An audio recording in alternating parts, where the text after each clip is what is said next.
Leemos en el nombre del Padre, del Hijo y de su Santo Espíritu. No quiero, hermanos, que ignoréis acerca de los dones espirituales. Sabéis que cuando eres gentiles, se os extraviaba llevándoos como se os llevaba a los ídolos mudos. Por tanto, os hago saber que nadie que hable por el Espíritu de Dios llama anatema a Jesús. Y nadie puede llamar a Jesús Señor sino por el Espíritu Santo. Ahora bien, hay diversidad de dones, pero el Espíritu es el mismo. Y hay diversidad de ministerios, pero el Señor es el mismo. Y hay diversidad de operaciones, pero Dios que hace todas las cosas en todos es el mismo. Pero a cada uno le es dada la manifestación del Espíritu para provecho. Oramos. Gracias damos, Señor, por tu palabra que es bendita. Gracias damos, Señor, porque tú eres bueno con nosotros. Hoy estamos aquí reunidos con el propósito de honrarte, con el propósito, Señor, de honrar tu palabra.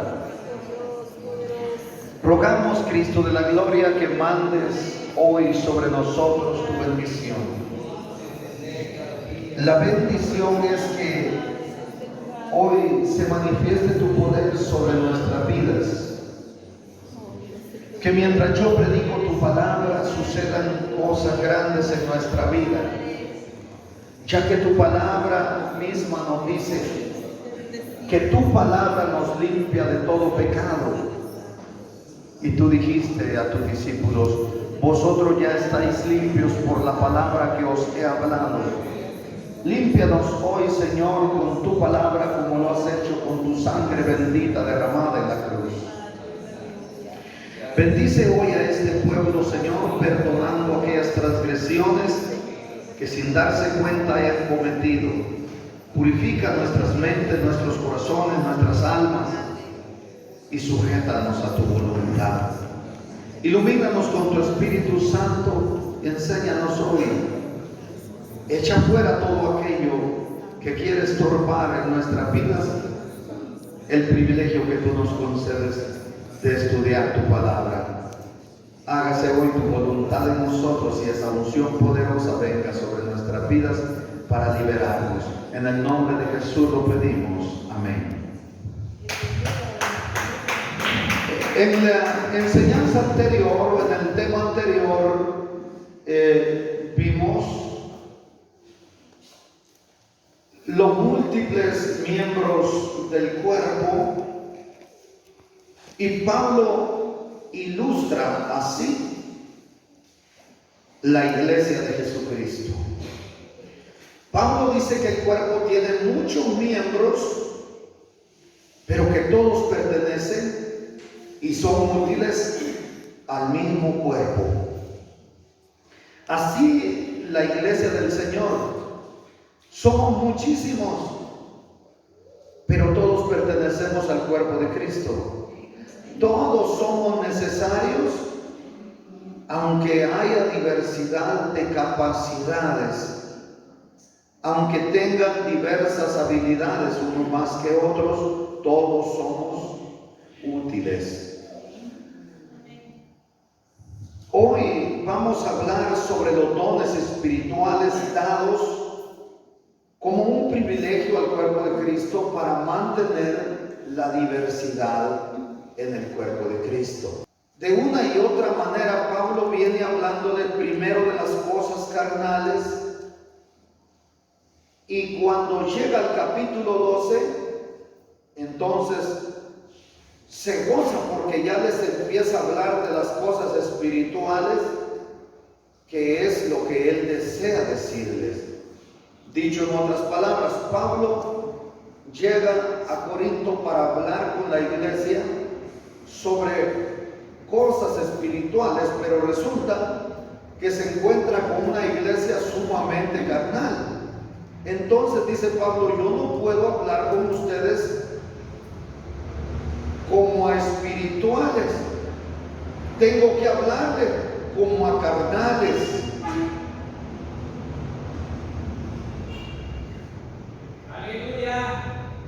Empieza entonces él hablando cosas de la carne, pero cuando llega al capítulo 12 les habla sobre la concesión de los dones.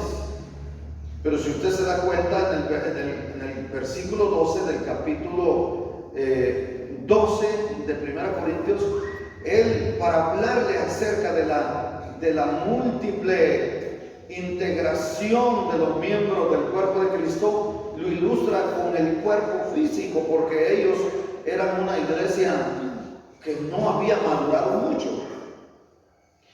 Pero el énfasis del tema que comienza en el capítulo 12 es los dones espirituales. Y en el capítulo 12 encontramos la concesión de esos dones. En el 13 encontramos la energía de esos dones. Y en el 14 encontramos el ejercicio de esos dones. Debido a que a nadie se le da un don para que lo tenga ahí nada más, y como decía alguien, que chileo, ¿verdad? ¿Cuántos dones tengo? Y ahí sentado. No. Se le da los dones para que trabaje. Amén. ¿Y para qué le da el Señor dones a alguien que no va a trabajar, a alguien que ni al culto quiere venir? A alguien que le llaman, venga a orar, fíjese que estoy enfermo y tiene don de sanidad. No, ahora no voy. Que vengan aquí a mi casa. Como dijo Cash Luna, venga a orar por mi niña, le dijo. Mejor te voy a enseñar cómo orar, le dijo al compañero del hermano Elio, que asistía a su iglesia. Mejor te voy a enseñar cómo orar, le dijo, porque si yo voy a orar por tu niña en tu casa, te va a costar un ojo de la cara, le dijo. Él dijo, no hombre, yo quiero que usted venga. Le dijo, bueno, pues si quieres yo voy. O si quieres te enseño a orar y oro desde aquí. Le dijo, eso tiene un precio, pero si voy a tu casa tiene otro precio. ¿Para qué le da Dios dones a personas así? Por eso se pone en tela de juicio si son dones de Dios, o es que ya está, como dice la Biblia, que vendrán falsos que harán llover a un fuego del cielo, pero que todo será un poder engañoso. Bueno, hablemos nosotros hoy de los verdaderos dones del Señor, ¿no? Aleluya. Vamos entonces al verso 1.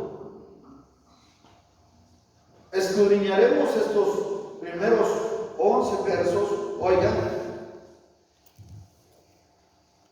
que de hecho a mí me pareció apropiado que estudiáramos primero la unidad, como el tema es la unidad del cuerpo de Cristo, que estudiáramos la integración del cuerpo de Cristo, del versículo 12 hasta el 28 de 1 Corintios, y luego volver al versículo 1 para el 11, porque allí están los dones.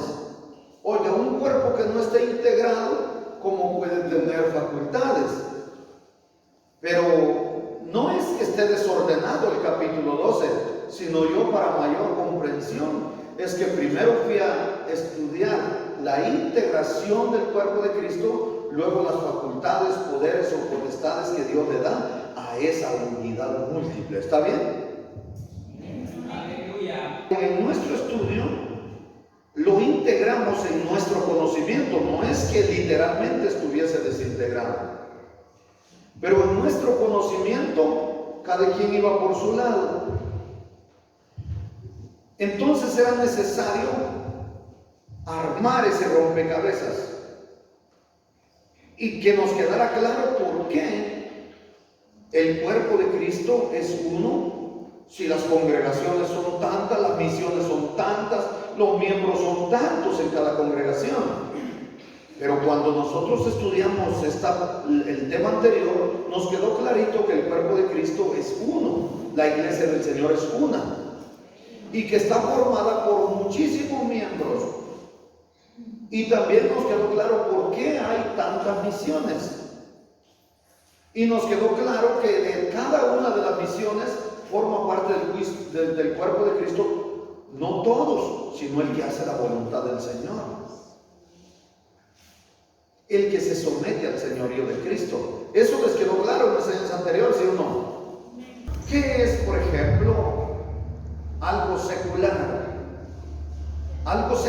es el conocimiento que se está transmitiendo sobre el pecado. Dicho en otras palabras, ¿qué quiere que se lo ilustre para entenderlo mejor? ¿Sí? Bueno, si no se ofende. Por ejemplo, ¿qué conocimiento, qué adoctrinamiento están dando a la humanidad hoy día? Que hay un tercer sexo, por ejemplo, y que el amor no tiene límite, que puede amarse hombre con hombre y mujer con mujer, y que por eso es necesario autorizar el matrimonio gay. Por ejemplo, ante todo eso que se está enseñando y le llamamos algo secularizado, para no decir que es algo demoníaco, que de hecho lo es. Entonces nosotros debemos hoy hacer uso de esos recursos que el Señor nos ha dado, de esos dones que nos ha dado, para poder lidiar, pero más que todo librarnos de todo eso que se ha cultivado en el mundo y que está adoctrinando a la gente para desviarle de la verdad. ¿Qué es la verdad? ¿Qué es la verdad? ¿Qué más es la verdad? Su palabra. ¿Qué más es la verdad?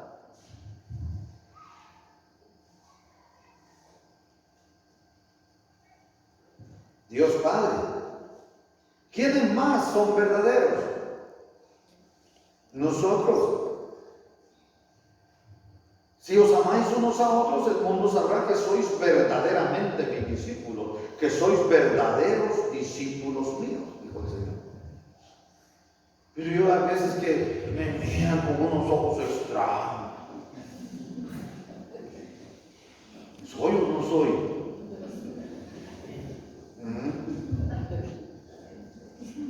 Bueno, vamos al verso 2.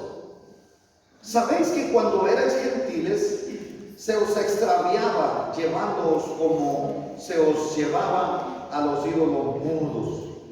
Dígame quién no anduvo tras esas cosas. Dígame quién no anduvo tras esos ídolos mudos. La mayoría lo hicimos en un momento determinado. Yo no. ¿Usted no? ¿Usted nunca? No, nunca. No me hizo mi mamá dudar delante de la cruz, delante de los imágenes, delante de ninguna cosa de eso. Excelente, qué bueno. Me pegaban y todo, pero no me hizo. Bueno, eso es muy bueno. ¿Alguien más que le hayan pegado porque no quería estar ahí ante San Antonio del Monte? ¿Usted tampoco?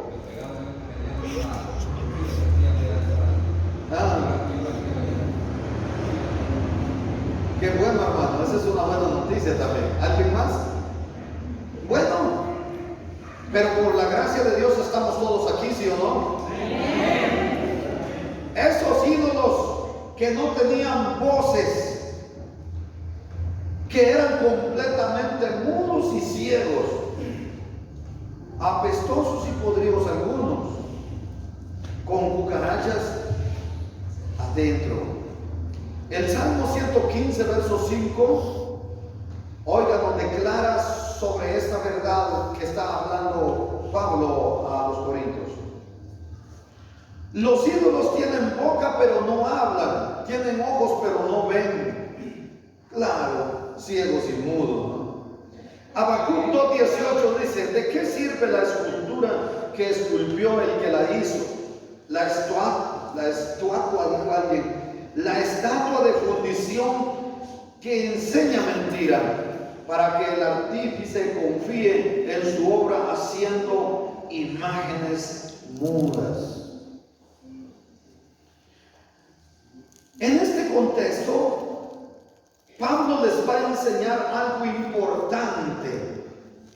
Claro, primero recordándole la época en que eran no creyentes y que eran arrastrados a ciegas tras ídolos mudos. Ahora Pablo le hablaría a la iglesia de Corinto y a nosotros también, porque la palabra permanece firme, fiel, perdura para siempre. Hablará de los dones que da el Dios viviente a los hombres vivientes. Vamos a ver entonces, Pablo está comenzando este capítulo con 2 versículos o 3 versículos fundamentales, haciéndoles un recordatorio de lo que eran. Bueno, en el verso 1 primero dice, yo no quiero que ignoren los dones. Primero dice, no quiero que sean más ignorantes. En el verso 2 les hace el recordatorio de lo que eran antes de creer en el unigénito Hijo de Dios. Y en el 3 les va a recordar sobre el señorío de Cristo antes de decirle la grandeza del amor de Dios al poner a disposición de nosotros muchos dones y completos dones necesarios para mantener o para preservar la unidad en la diversidad del cuerpo de Cristo. Vamos a leer el 3 entonces sobre el señorío de Cristo. Por tanto os hago saber que nadie que hable por el Espíritu de Dios llama anatema a Jesús, y nadie que puede llamar a Jesús Señor si no lo hiciese por el Espíritu Santo. Así que esta fue una gran verdad presentada por Pablo, porque se trata de la realidad absoluta de la vida cristiana, de la verdad absoluta de nuestra vida, porque esta palabra es para nosotros, todos los cristianos. Es decir, nadie puede quitarle ni nadie puede menospreciar al Señor Jesucristo bajo la influencia o bajo la dirección del Espíritu Santo. Eso es imposible. También dice Pablo, es imposible que alguien reconozca a Jesucristo como su Señor si no está hablando por el Espíritu. Aunque en la apostasía, para los últimos tiempos, Jesús mismo dio una sentencia que tendría consecuencias en el juicio. Y esto en Mateo 7:22 y versículo 23. Jesús dice, muchos me dirán en aquel día, Señor, Señor, ¿no profetizamos en tu nombre y en tu nombre echamos fuera demonios y en tu nombre hicimos muchos milagros? Y dice Jesús, entonces yo les voy a declarar, yo nunca os conocí, apartados de mí, hacedores de maldad. Jesús habla acerca de que habrá un remanente que le llama Señor. Pero ¿por qué llegarán a esta situación de llamarle Señor, Señor, y en aquel día resultar que el Señor nunca le conoció? ¿Y por qué Pablo dice que nadie puede llamarle Señor si no lo hace por la dirección o influencia del Espíritu Santo? Sencillamente porque este tipo de personas o este remanente del que Jesús habló, para ellos fue únicamente una profesión el llamarle Señor, pero para tener beneficios personales. Es decir, el Señor Jesucristo nunca fue realmente el Señor de sus vidas. O dicho en otras palabras, ellos le llamaron Señor de manera superficial, no desde sus entrañas, no desde lo profundo de su corazón. Nunca presentaron una ofrenda de lágrimas por arrepentimiento de su maldad. Y si lloraron alguna vez, lo hicieron actuando. ¿Por qué razón? Porque aceptar que Jesucristo es el Señor es una convicción del alma. Porque se requiere una transformación, se requiere un cambio desde adentro, el que se reflejará obviamente, como dijo él, con un testimonio. Así que, ¿cuál sería entonces la verdad central del cristiano? Es una pregunta. ¿Cuál será la verdad central de nosotros los cristianos? Le diré lo que dicen muchas personas, es la cruz de Cristo. Entonces, hasta hay una alabanza que a veces la canta: llevar la cruz de Cristo es una bendición. Pero saben ustedes que ambas declaraciones son falsas. Porque Jesús le dijo a alguien: el que quiera ser mi discípulo, tome mi cruz y sígame, le dijo Jesús. ¿Ah? ¿Cómo le dijo? El que quiera ser mi discípulo, tome su cruz, no mi cruz. Tome su cruz y sígame. Es decir, agarra todos tus problemas, sígueme, ponga mis pies tus problemas y los voy a deshacer. Una posible interpretación o una declaración. Dicho en otras palabras, tus dolencias, tus problemas, tómalos. O dicho en otras palabras, hazte responsable a tus problemas, a tus decisiones. Tienes que luchar contra ti mismo, contra ti misma. Hay mucha gente diciéndole al Señor: ayúdame a no pecar.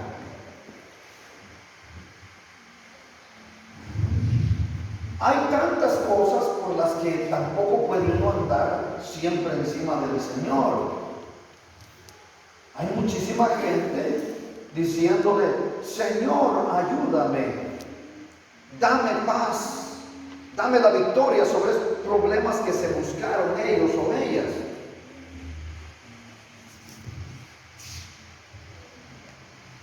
Claro, el Señor dijo: aflicciones tendréis en el mundo, pero confiad, yo he vencido al mundo.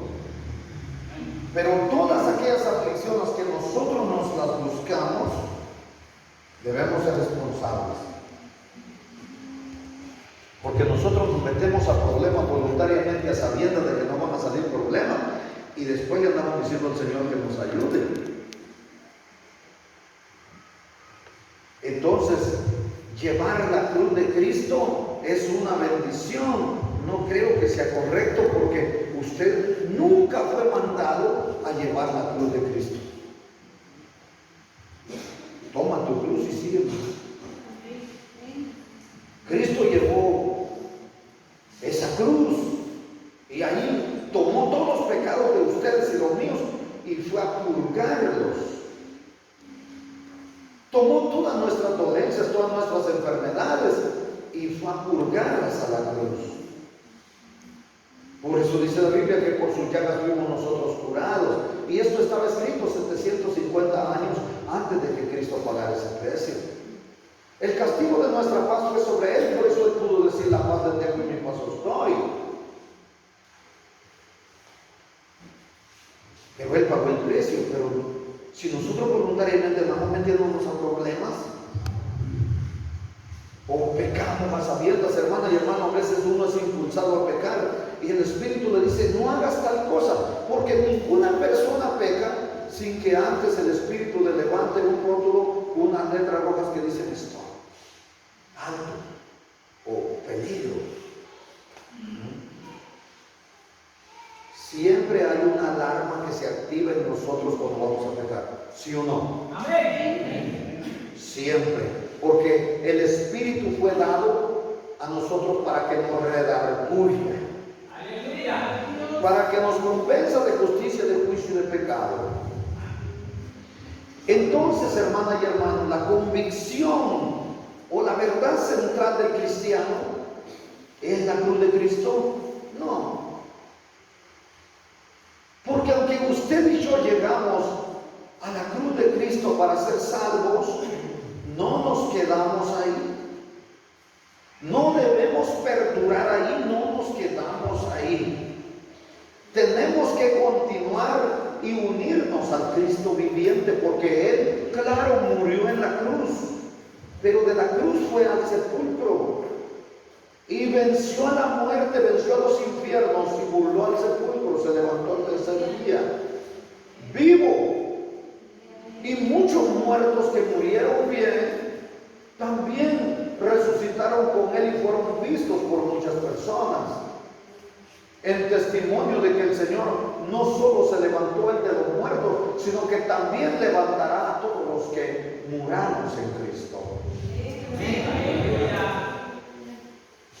La mayor importancia entonces está en que usted se una al Cristo viviente y pase a formar parte de su cuerpo, la iglesia que está viva.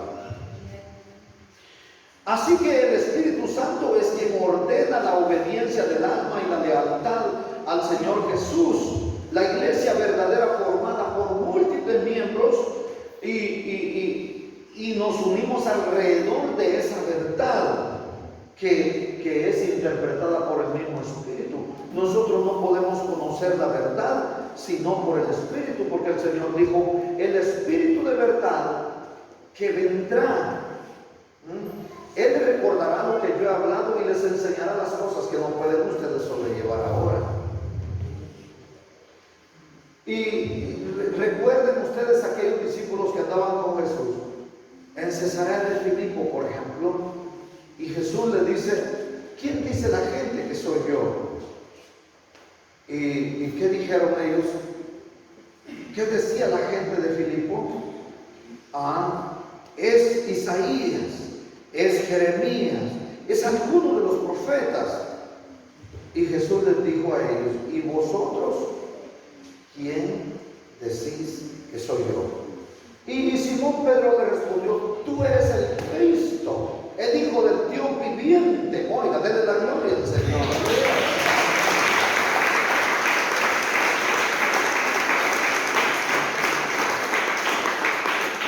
Y sabe que el Señor se alegró mucho y le dijo, Pedro, esto no te lo reveló sangre y carne, sino mi Padre que está en los cielos. Porque esa es una gran verdad. El Cristo viviente al que nos debemos unir se alegra cuando nosotros, claro, recordamos que murió y que nos dio la victoria, pero nos unimos a Él porque está vivo, porque la promesa es que nosotros vivimos porque Él vive. Así que el que viene a la cruz de Cristo y se queda en la cruz no va a crecer espiritualmente y no va a gozar de todas estas verdades, porque Él es el Rey de Reyes y Señor de Señores.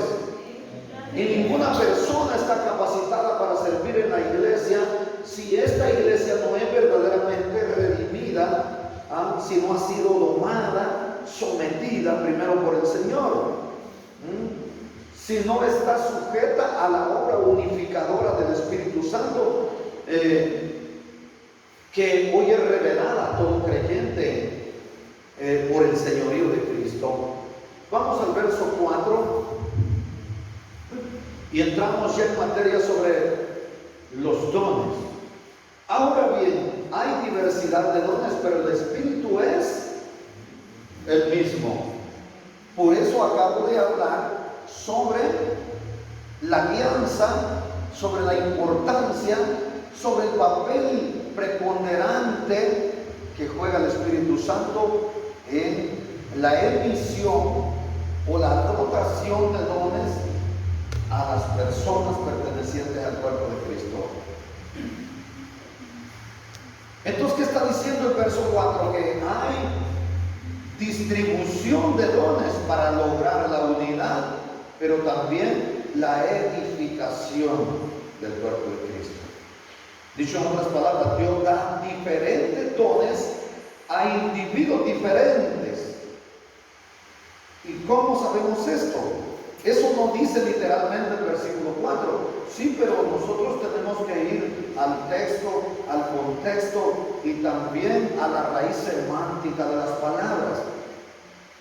¿Qué es esto? ¿Qué es lo que estoy diciendo? Por ejemplo, ¿cuál es la raíz semántica de lo que está diciendo el verso 4 del capítulo 12?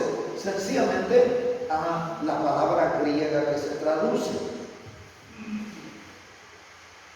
Charismatum es la palabra griega que se traduce, y esta palabra tiene un significado que nos debe interesar.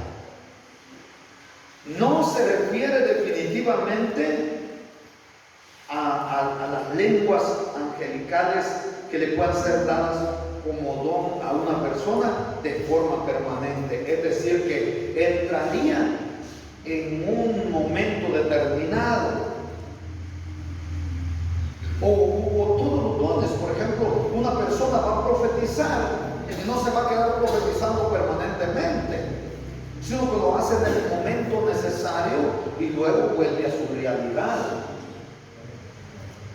Habla lenguas porque hay un intérprete de lenguas, pero luego vuelve a hablar normal, porque no se refiere de manera definitiva a las lenguas o a cualquier otro don particular. Y esto es aplicable a todos los dones que el Espíritu concede a los creyentes de la iglesia. Vamos al verso 5. Hay diversidad de ministerios, pero el Señor es el mismo. Es decir, hay diversas maneras de servir en la iglesia, pero el Señor es el mismo, el Señor Jesucristo. También Pablo les estaba diciendo que no importaba el don que tuvieran, el Señor era quien estaba usando ese don y lo estaría usando para gloria suya, no para aquel que tuviese ese don. Pero dice, hay diversidad de ministerios.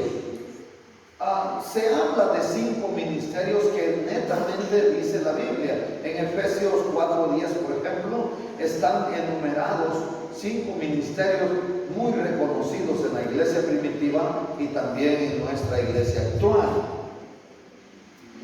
Y mire cómo comienza, por ejemplo, Efesios 4:10. El que descendió, se refiere a Jesús, es el mismo que también subió por encima de todos los cielos para llenarlo todo. Está hablando de Jesús en su primera venida y de la ascensión al cielo después de su victoria en la cruz.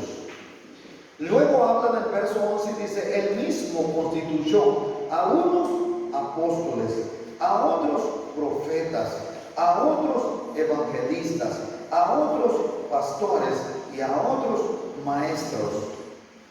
¿Para qué los constituyó? Para que ellos pudieran decir, mire qué chileno, yo soy maestro, yo soy pastor, yo soy evangelista. Hay personas peores que yo y se hacen llamar evangelistas. No pueden hablar, ni siquiera entienden los principios de la regeneración y se hacen llamar evangelistas. Y si una persona se hace llamar evangelista es porque debe ser capaz de hablar ante 100,000 personas, si es posible, algo que ya no sucederá en estos tiempos porque vemos las restricciones que hay. Pero tiene que ser capaz de hablar ante cualquier cantidad de personas sin importar la profesión o el nivel de secularidad, de estudio que tenga la persona, y debe ser capaz de contestar las preguntas que le hagan.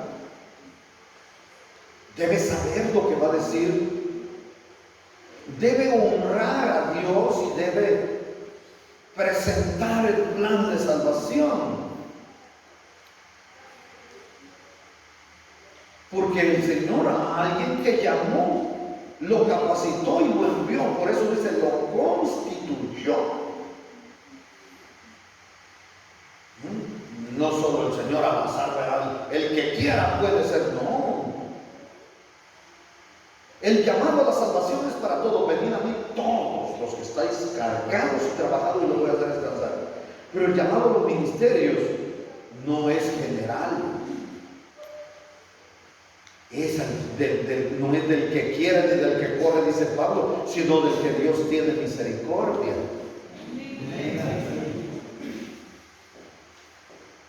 Y los que poseen estos ministerios no es una garantía de salvación, tienen que saber eso.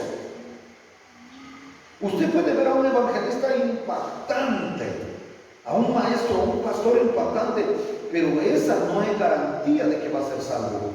Puede perderse en cualquier momento si no se consagra. Amén. Vamos a ver a unos apóstoles. La pregunta que puede surgir es, hermano, ¿y todavía hay apóstoles? Yo creo que ya no, pero en su momento constituyó a unos apóstoles, los apóstoles del Señor. Hermano, ¿y todavía hay profetas? Ya no, en su momento hubieron profetas con ese ministerio, pero ahora ya no hay profetas, porque la ley de los profetas fue plasmada en las Sagradas Escrituras. Y Jesús fue clarito, dijo, porque todos los profetas profetizaron hasta Juan. Eso lo dijo el Señor. No hay más profetas. Todos los profetas profetizaron hasta Juan. Cuando viene un loco diciendo, aquí vino un apalanganado, dijo alguien que ya me entiende chino y todavía me llama y me sigue diciendo que es profeta. Y me dice, yo como profeta a las naciones, ¿y para qué quiere el Señor profeta de las naciones ya? Si el Señor tiene predicadores en todas partes llevando un mensaje de salvación. Y oiga, que lo que declaraban los profetas tenía que ser plasmado en ese entonces en pergaminos y luego pasó a formar parte de las Sagradas Escrituras. Por eso habla de los mandamientos constituidos, ¿verdad? En ordenanzas y mandamientos proféticos. Habla de esto, de una acta de los decretos plasmado hoy en las Sagradas Escrituras. Ya no hay más necesidad de profetas, porque Jesús fue taxativo, profetas hasta Juan, no hay más. A otros evangelistas, este es el tiempo de los evangelistas, pero no es que porque a mí me gusta. Hay unos que en las redes sociales evangelistas fulano de tal, y ustedes ponen, y ya ni evangélicos son, pero son evangelistas. Pero ahorita es el tiempo de los evangelistas. Es necesario pedir, porque ese es un ministerio, no es ni siquiera un don. Hay que pedirlo en oración y hay que ejercerlo. A otros pastores, pero la palabra pastores a muchos hasta nos queda grande, porque el pastor tiene mucho que hacer. Y a otros maestros, pero maestros son pocos. Y les voy a decir cuándo me di cuenta, y es que cuando yo era catedrático en la Universidad de Occidente, católico, ¿no? Yo recibí como asignación un curso que se llama Razón y Fe. Muchos días tuve que dar, muchos semestres, cuatrimestres, perdón, porque allá es por cuatrimestre. Y entonces vino un varón de Miami que tenía una universidad cristiana allá. Entonces dijo que quería incluir en el pensum de los capellanes ese curso. Y me fueron a buscar que si yo daba ese curso, esa clase, esa asignatura a los que iban a ser capellanes. Y cuando yo llegué, ustedes casi me desmayan, porque es un salón grandísimo, más de 80 personas, todos grandes, todos tenían bigotes, y las mujeres todas estaban ensanchuchadas. Dije yo, ¿qué? Esta gente no es cualquier gente. Pero si ya le he dado clase en la universidad, ¿y estos serán ingenieros? ¿Qué serán? Me puse a pensar.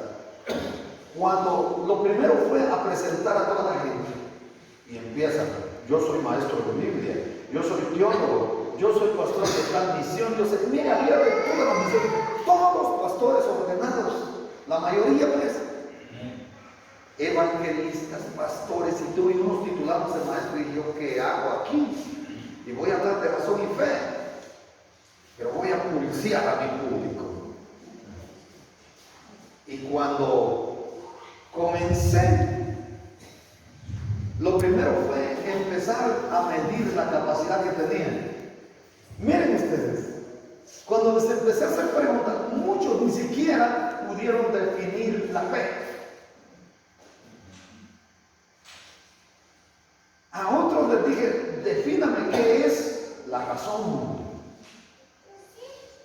Y empecé ustedes a medir en público. Y por último, hasta tuve la osadía de decirles, ¿y ustedes son pastores? ¡Qué vergüenza! ¿Y ustedes son maestros? Deberían de enterarse. Tuve la osadía de decirles, porque oiga, solo tenían el título y el nombre. Cuando entré ustedes me sentía como una hormiga ante un montón de gente que me quería poner el zapato, pero cuando empecé a medir a la gente, dije, no hombre, si estos son los maestros, entonces yo soy, como dijo Kepler, soy teacher también. Entonces yo soy teacher también, pero porque no se ocupan en el estudio de la palabra de Dios. Y después uno termina avergonzado. Hermano y hermano, un título no hace al maestro. Ustedes pueden ser maestros de gente ordenada en teología, pero pónganse pilas. Estudien la palabra de Dios, oren antes de leer la Biblia. Díganle al Señor que abra su entendimiento. ¿Y por qué, hermano? Porque mire para qué constituyó el Señor a unos evangelistas, a otros profetas, a otros pastores, a otros maestros. ¿Para qué los constituyó? Mire lo que dice, a fin de perfeccionar a los santos para la obra del ministerio, para la edificación del cuerpo de Cristo. ¿Y para qué? Hasta que todos lleguemos a la unidad de la fe y del conocimiento del Hijo de Dios.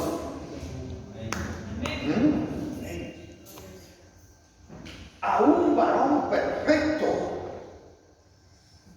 a la medida de la estatura de la plenitud de Cristo. Oiga, ¿hasta dónde tenemos que llevar al cuerpo de Cristo? Entonces, ¿verdad que no es solo de decirlo? Hay diversidad de dones, diversidad de ministerios, pero el Espíritu es el mismo. Eso es lo ventajoso, que el Espíritu es el mismo. Él nos guiará, Él nos enseñará, nos recordará lo que el Señor había dicho y las cosas que no podíamos sobrellevar. Verso 6. Y hay diversidad de operaciones, pero Dios que hace todas las cosas en todos es el mismo. Diversidad de operaciones. Pero hay otra versión que dice diversidad o diversas funciones. Hay otra que dice, oigan, me gusta más, hay diversos poderes para actuar. Hay diversos poderes para actuar. Y esto tiene que ver, oigan, con lo que declara, por ejemplo, Isaías 11. ¿Verdad? Los 7 espíritus de Dios que se fundamentan en Apocalipsis y se nombran en Isaías capítulo 11. Entonces dice diversos poderes para actuar. Entonces, si habla del poder para actuar, si habla de las funciones, si habla de las operaciones, si habla de hechos poderosos, entonces podemos decir que aquí está el fundamento de la referencia a la energía. ¿Qué es la energía de la que estoy hablando? Ustedes mismos y ustedes mismas han dicho, Señor, manda sobre nosotros la unción. Porque si les preguntaba antes qué es la unción, ¿qué me responderían ustedes? ¿Qué es la unción? Ahora tienen una respuesta. ¿Qué es la unción? Es la energía del Espíritu Santo que proviene de Dios. ¿Sí comprenden ahora? Porque si no se manifiesta la unción no pasa nada. Ese día vieron cuando estábamos aquí en la madrugada, ¿verdad? Que empezó a ministrar la hermana, se sintió esa energía, esa unción, y todo el mundo se encendió. Entonces aquí está el fundamento de esa energía, porque habla de diversos poderes para actuar. Y entonces, y dice que provienen del mismo Dios. Dios es el mismo que actúa en todos. Él es el que hace la obra en el creyente. Por eso no debe haber fama para aquel que ora por una persona y surge el milagro. Porque ¿quién es esa persona? Es nada, solo un instrumento bajo la mano de Dios. Aleluya.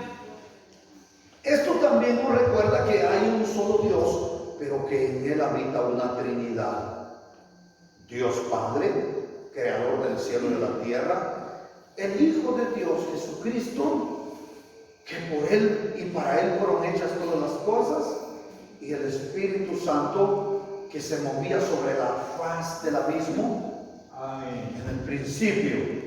Entonces el Espíritu Santo, aquí me surge una pregunta. Si el Espíritu de Dios se movía sobre la faz del abismo, ¿el Espíritu Santo es creado o es creador? Es creador. Tanto que Jesús dijo, si blasfeman contra mí, se les perdona. Pero si blasfeman contra el Espíritu Santo, no se les perdonará ni en este siglo ni en el venidero. Y es uno de los pecados imperdonables. Hay variedad y diversidad en la unidad del cuerpo de Cristo. Y ahí está el Espíritu Santo. Está el Padre y el Hijo. Por eso es que dice, ¿verdad? Bautícenlo en el nombre del Padre, del Hijo y del Espíritu Santo. Muy bien. Todo es para glorificar y exaltar a Jesucristo. Aleluya. Vamos al verso 7. Pero a cada uno le es dada la manifestación del Espíritu para provecho. Le es dado un don o varios dones a una persona. Pero en realidad, ¿qué es el don del Espíritu? ¿Qué imaginan ustedes que es un don? Un señor que pasa con sombrero ahí. ¿Y ese es un don? ¿Qué imaginan ustedes cuando hablamos de un don? Hermano y hermano, un don es sencillamente la capacidad que recibimos para servir en un área determinada. Entonces, si es esto, sería entonces una función, ¿sí? Una función que va a realizar el cristiano que recibió esa capacidad. Un don en el sentido espiritual también se puede definir como el Espíritu Santo haciendo una obra extraordinaria al servicio de los demás o en un servicio especial, utilizando a un creyente para que se materialice la obra. Entonces se puede decir que un don se ejerce en la realización de un milagro como un hecho proveniente netamente del Espíritu de Dios. Vamos al 8. Porque a este es dada por el Espíritu palabra de sabiduría y a otro palabra de ciencia según el Espíritu. Ahora llegamos a un punto crítico.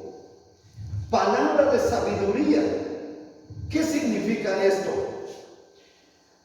Alguien que tiene el don de la palabra de sabiduría tiene la percepción de la naturaleza interior de la verdad. Por eso cuando Jesús dijo que Él era la verdad, entonces, ¿qué le respondió aquel gobernante?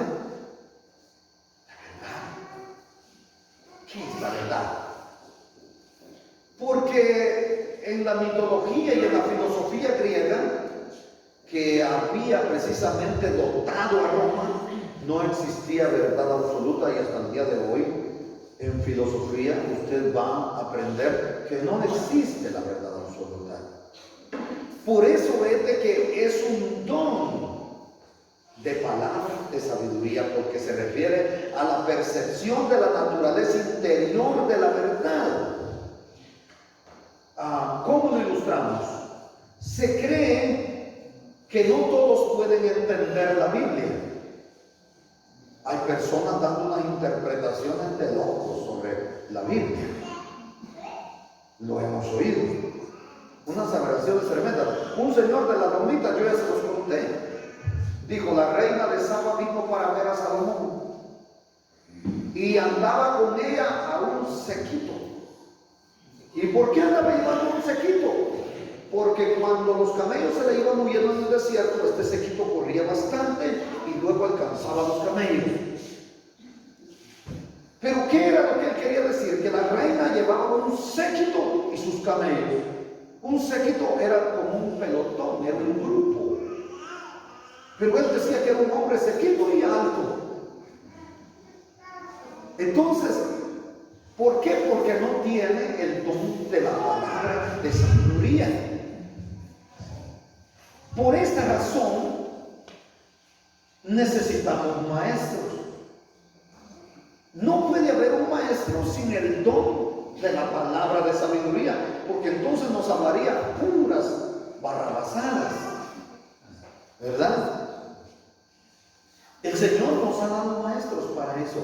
Todos tenemos maestros, todos, según el nivel que tengamos. Por ejemplo, yo sigo teniendo maestros, yo sigo estudiando con personas que me siguen orientando, aconsejando, y hasta hay personas que me ministran. De hecho, en esta iglesia hay 2 o 3 personas a las que en un momento determinado le digo: mire, venga y ore por mi persona.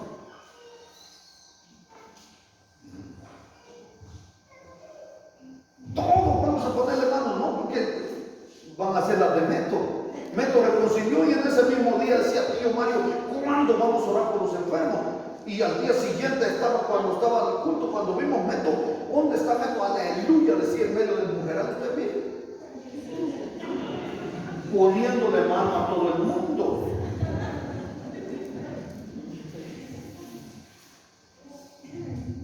No, se requiere de un orden y tenemos que saber que la persona tenga un don determinado.